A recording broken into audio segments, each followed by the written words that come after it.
Welcome to Communicate to Lead, the podcast that empowers leaders and aspiring leaders to communicate with clarity and impact. I'm Kele Belton, CEO and successful entrepreneur, and your host for today.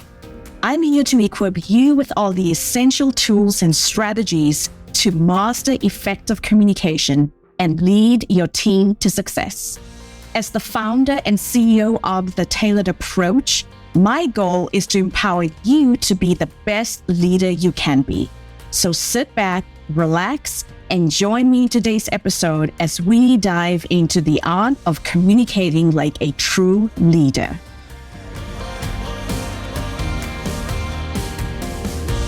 She walked into the quarterly strategy meeting prepared, not simply prepared, over-prepared. She had spent 3 days pulling the data, stress testing her recommendation, and anticipating every objection. She knew the business case better than anyone else in that room because she had lived it. The agenda moved quickly. Her moment arrived. Her manager glanced her way, and she said, "I think the team covered it well. I can share more details later if it would be helpful." Later never came. The decision was made. A colleague who had offered half the analysis and twice the confidence walked out of that meeting with a project. Michelle was not underprepared. She was not underqualified. She was not lacking ideas or expertise or insight. She would have walked into a meeting to advocate for her team without blinking. But when it was time to advocate for herself, she held back. That, my friend, is not a confidence problem. That is a communication pattern, and communication patterns can be changed.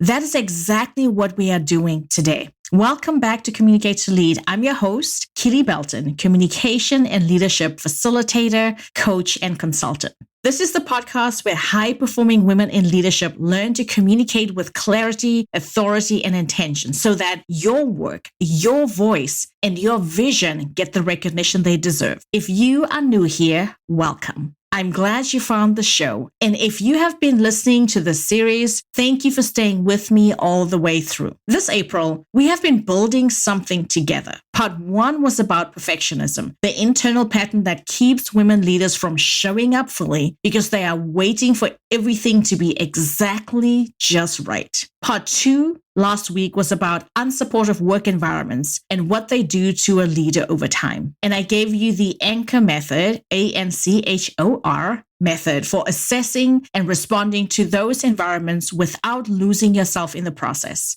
Today, we bring it all together because whether the barrier has been internal, perfectionism, or external, unsupportive environments, whether perfectionism has been holding you back or the environment has been working against you, the question underneath both of them is the same. How do you make your value visible when you do not feel fully ready? By the time we finish today, you will have a 5-step framework called the SPEAK, SPEAK method, a set of specific language strategies you can start using this week, and a completely different relationship with the idea of readiness. So let's begin. But before we dive in, if this podcast has been useful to you, if this series has given you a new way of thinking about your visibility, your leadership, or your communication, would you take 2 minutes to leave a review on Apple Podcasts or Spotify? Your review helps more women leaders find the show. It signals to the algorithm that this content is worth sharing. And that means the strategies we talk about here can reach someone else who needs them right now. A sentence or 2 is all it takes. I read every single review, and I'm genuinely grateful for each one. Okay, let's dive in today's episode because there is a belief that sounds reasonable on the surface, but it is quietly one of the costliest in professional life. The belief is that visibility comes after readiness. You wait until you feel fully prepared, fully certain, fully qualified, and then you speak up. Then you raise your hand or ask for the opportunity and you make your case. That feeling of readiness almost never arrives on its own.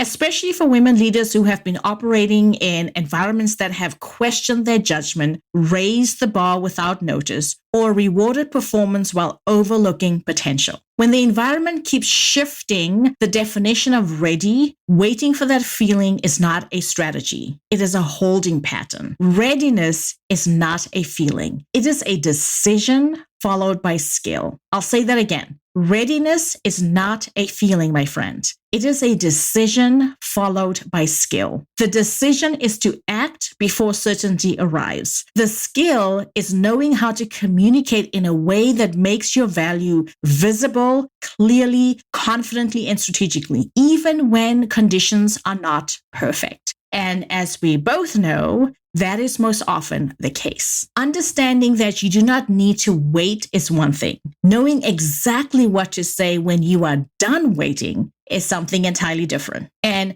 that is what the speak method gives you today. Let me be clear. Communicating your value is not the same thing as self-promotion. That word makes so many of us uncomfortable, and understandably so. Self-promotion can feel hollow, performative, or like you are overselling something that should speak for itself. Self-advocacy is completely different. It is speaking up for your contributions, ideas, and needs in a way that is specific, grounded, and tied to outcomes. It is not about making yourself sound bigger than you are. It is about making sure the work you're already doing is not invisible. That distinction matters. Leaders who can articulate their impact clearly are the ones who get developed, sponsored, and advanced. Not because they are louder, but because they make it easy for decision makers to see them. Communicating your value is harder for women leaders than it should be. Women in leadership face a communication double bind that their male colleagues often do not. Research consistently shows that women who advocate for themselves assertively are often judged more harshly than men who do the same. They are seen as difficult, aggressive, or are not considered a team player. Men who advocate for themselves in identical ways are seen as confident and ambitious. That double bind is real, and over time, it teaches women to shrink their self-advocacy, soften their language, and pile on so many caveats that by the time they reach the actual point that they're trying to make, the room has moved on. That double bind creates a painful choice. Speak up and risk being judged too harshly, or stay quiet and risk being overlooked entirely. Many women leaders choose silence because it feels safer in the moment. But silence has its own price tag of lost visibility, stalled advancement, and contributions that go unrecognized. My signature framework, the Speak Method, is built with this reality in mind. Every step is designed to help you communicate your value in a way that is clear, grounded, and strategically positioned so that your advocacy lands as leadership rather than self-interest. That is not a workaround. That, my friend, is a skill. And it is one you can develop starting today. I developed the Speak Method based on patterns I've observed in hundreds of coaching sessions with high-performing women leaders. It gives you a repeatable communication sequence you can adapt to almost any high-stakes professional situation. Each letter represents a specific step, and I'll provide language examples along the way so you can hear what each step sounds like in practice. And then I'll recap all 5 steps at the end to make sure you get it. So let's start off with the first letter in the Speak Method. The S stands for state your contribution clearly. This sounds obvious, but it is where most people stumble first. In an effort to sound collaborative rather than self-promoting, women leaders often describe their work in ways that make their individual contributions nearly impossible to identify. They say we when they mean I. They describe the process when they should be naming the outcome. They talk around their contribution instead of naming it directly. Starting your contribution clearly does not mean taking credit that is not yours. It means being specific about what you actually did in language that is visible rather than invisible. So instead of saying, our team worked really hard on the client proposal and it came together well, you choose to say, I led the development of the client proposal, coordinated input from 4 teams, and we landed the contract. One sentence. You named your role and the outcome. No apology, no overqualification, no disappearing into the collective. Before any meeting, presentation, or performance conversation, identify the 1 or 2 contributions you want to make visible. Do not leave it to the moment to figure out how to describe your work. State it clearly when the moment arrives. That was the S in speak. Here's the P, and the P stands for position it in strategic language. This is the step that most distinguishes visible leaders from invisible ones, and it is where the sharpest shift in communication happens. Stop describing what you did and start naming why it mattered. In my Ignite Your Leadership Power Accelerator, I teach a formula for making this transition. And the sentence is, I did the following task so that the business could achieve the following strategic impact. Because execution language sounds like this. I revised the onboarding document for the new hires. Strategic language, however, sounds like this. I redesigned the onboarding process so that new team members could reach full productivity 30% faster, which directly supports our Q3 growth targets. Same work, completely different visibility. The first sentence tells your manager what you did. The second tells them why it matters to the business. Decision makers are thinking about strategy, outcomes, and impact. When you speak their language, you position yourself as someone who thinks at their level, not just someone who executes well at the level you are currently in. So for every significant piece of work you complete this week, write 1 sentence using this structure. I did this so that the business could achieve that. Applied consistently over time, this single habit of naming it shifts how leadership perceives you. Here's the next letter in the speak method. The E stands for express it with confidence, not apology. You can have the right content and the right strategic framing and still undercut it all with the language that surrounds it. Apologetic communication sounds like this. I'm not sure if this is the right moment, but I was thinking, and maybe this is not fully formed yet, but I wanted to share. By the time you get to the actual idea or the actual point you're trying to make, you've already told the room not to take it seriously. Apologetic language shows up in very specific patterns. Upward inflection that turns statements into questions. Phrases like, I might be wrong, but, or this is probably obvious, but, or sorry to interrupt, when you are not interrupting at all. Confident expression is not loud. It is not aggressive. It is not performing a version of bravado you do not feel. Confident expression is grounded and clear, and it sounds like this. I want to share an observation that I think is relevant here. It could also sound like, based on my experience with this client, here's what I think will work. It clearly sounds like stating your perspective as your perspective, without pre-apologizing for the fact that you have one. So pay attention to your own language patterns in real time. Notice where you hedge, qualify, or apologize before you have even made your point. Then ask yourself the following question. Did the content require that softening, or was it a reflex? That awareness alone often begins to shift your pattern. So here's the A in speak, and A stands for anchor it to business impact. Making sure your results are named out loud, not left for the listener to infer, is the difference between being appreciated and being advanced. Decision makers are busy and stretch across competing priorities. They will not always connect the dots for you. It is your job to name the impact out loud, to connect the dots for them. Here is what that sounds like in practice. Closing a project update, you could say, this initiative reduced our client escalation rate by 22%, which means our team is spending less time on reactive issues and more time on strategic account development. Or if you are starting a project or proposal, you could say, the process change I'm recommending will recover approximately 4 hours per week per team member, which translates to meaningful capacity we can redirect towards our highest priority work. Numbers matter when you have them, but they are not the only form of impact that you can have. Impact can be relational. It could sound like, this approach improved cross-team trust and reduced friction in our weekly syncs. It can also be reputational, where you say, Our clients specifically mention this in their renewal conversation. It could even be developmental, where you say, this project gave 2 of our junior team members their first experience leading a client-facing work stream. So before any communication, ask yourself, if I removed the impact from this message,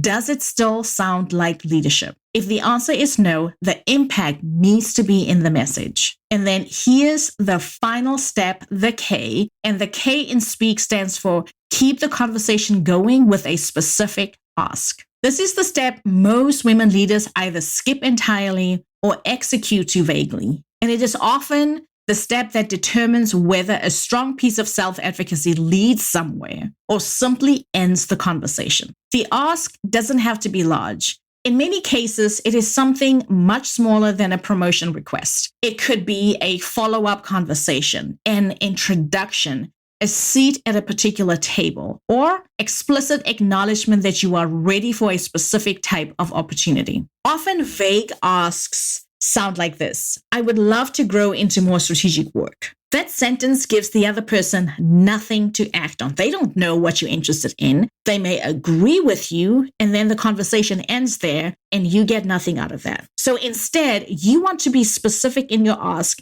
and a specific ask could sound like this: I would like to be considered for the next cross-functional initiative that involves client strategy. Would you be willing to flag my name when one comes up? Or it could be, I'm ready to step into a more senior role. Can we schedule time to talk through what that pathway looks like and what I should be prioritizing over the next 90 days? Your ask is specific and it is clear and hopefully time-bound.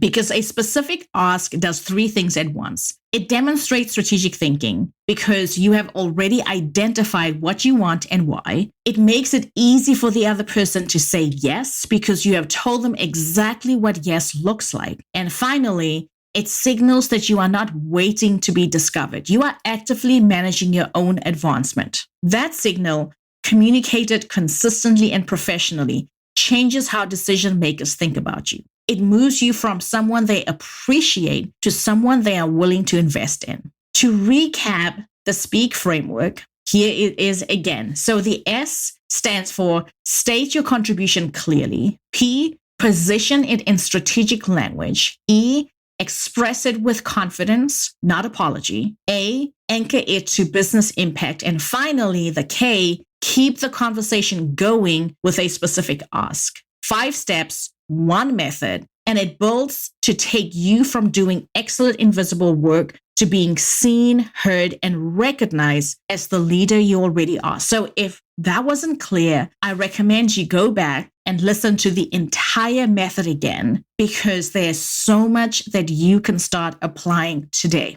And if you are wondering, well, where do I apply this first? The Speak method works in almost any professional conversation, but these 5 moments that I'm about to mention are where it will make the most difference. The first moment is in one-on-one meetings with your manager. This is probably your highest leverage regular communication opportunity, and most people underuse it entirely. Instead of using one-on-ones primarily for status updates, use them to make your contributions and your ambitions visible. Start by naming specifically what you did and why it mattered to the business. Then, before you leave the conversation, plant a seed for what you want next. 1 direct sentence is enough. I noticed the Client Advisory Board initiative does not have a lead yet. I would like to put my name forward for that. I have the client relationships and the strategic context to move it forward quickly. That's it. Done consistently, this shifts how your manager sees you over time. You stop being the person who delivers and start being the person they think about when new opportunities arise. That's the first moment. Here's your second moment. In a cross-functional meeting. This is where visibility gets built with a broader set of decision makers, people who may have influence over your promotion, even if they are not your direct manager. So before you speak, check your internal posture.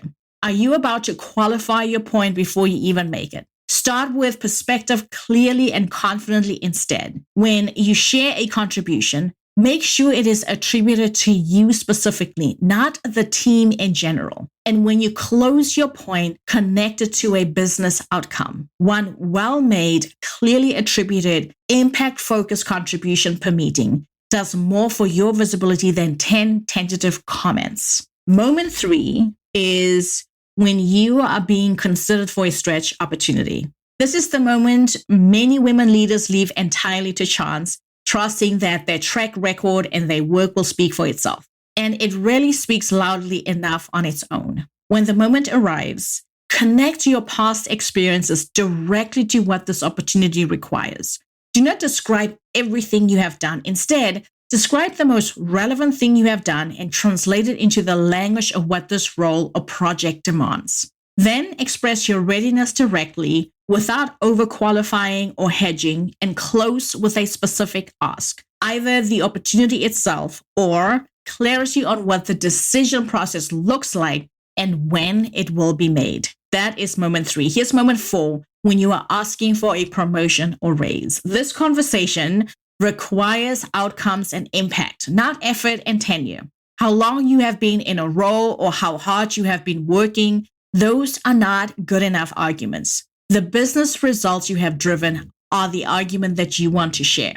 So before this conversation, build your case in impact language. What did you deliver? What did it make possible for the business? What would have been harder, slower, or more costly without your contribution? Then make a specific ask with a specific timeline attached. You could say something like, I would like to discuss a promotion to director, and I would like to have that conversation before the next performance cycle closes. Can we schedule time this month? A vague request gets a vague response. A specific ask, however, with a deadline creates accountability for both sides of the conversation. That's moment 4. Here's the last moment, moment 5, when someone else takes credit for your contribution, because we know it happens. You've either seen it happen to someone else or it has happened to you. And this moment requires a calm, immediate, and specific response. Do not wait until after the meeting to address it. Reclaim the record in the room, in the moment, without accusation or drama. You could say something like this.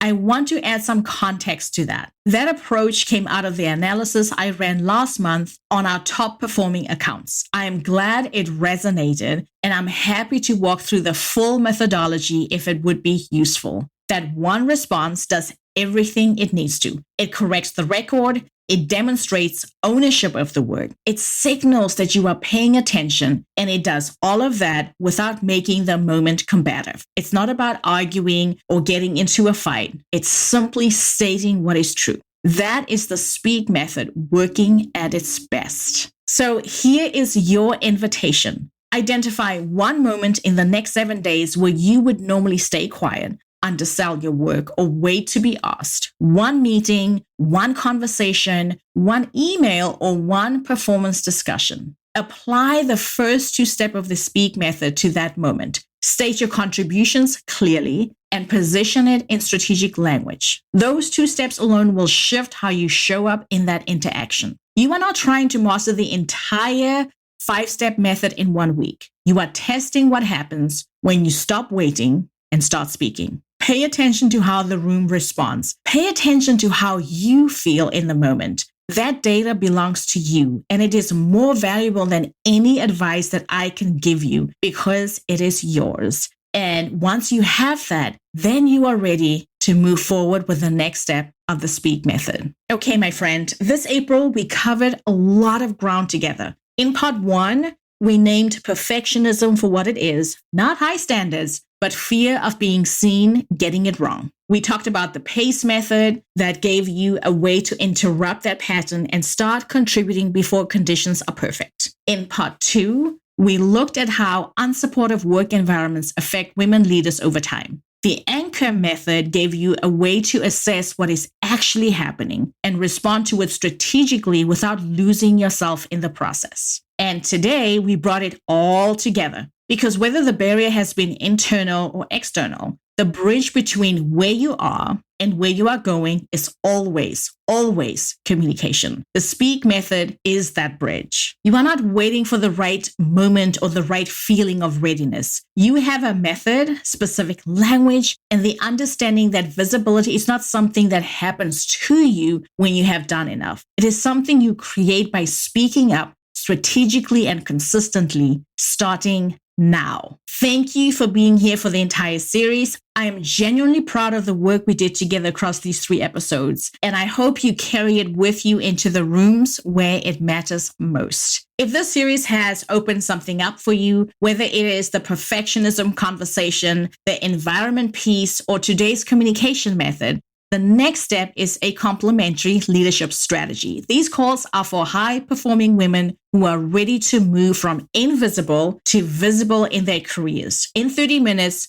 you and I will identify exactly what is standing between you and the recognition and advancement you have earned, and we will map out what strategic movement looks like for you specifically. The link to book your call is in the show notes. These spots tend to fill up really quickly on a monthly basis. If today's episode resonated with you, do not wait. Go book your call right now. Okay, my friend, until next Monday for our next Monday Momentum Shorty episode, I am Kele, reminding you that great communication is the foundation of inspiring leadership. Keep learning, keep growing, and remember to communicate to lead.